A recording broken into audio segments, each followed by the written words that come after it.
And Pauline, when you talk about pressure, as I mentioned at the start of the show, the number of places to rent for $400 or less has halved over the past little while, and we're about to tip another 2 million people into the country in the next 10 years.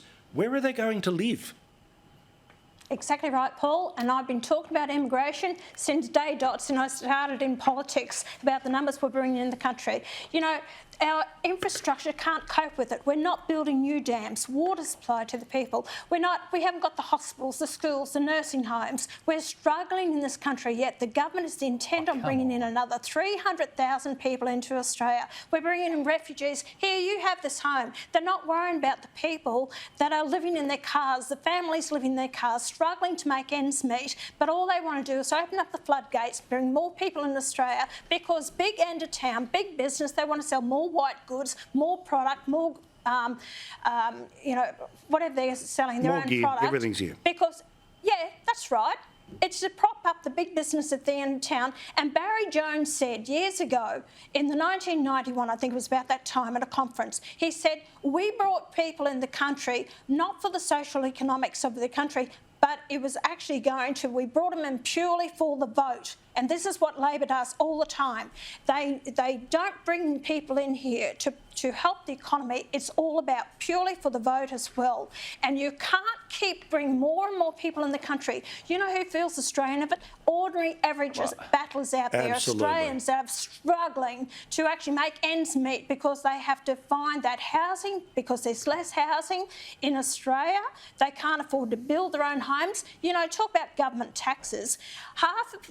About 40 to 45% of your cost of building a new home goes in government taxes. That's the problem in this country. We are overtaxed. Nicholas, you don't have a clue what you're talking about because governments have to rein in their spending. They can't keep taxing. The only way they make money is to actually tax people more and more all the time or rein in their spending. So that's two ways that you actually fix the economy. So what I'm saying is, I'm sorry, Pauline. 2 million public servants in this country that are being paid by the taxpayer. You don't give $3.5 million overseas for the LGBTIQ+. You don't throw Australian taxpayers' dollars for this rubbish.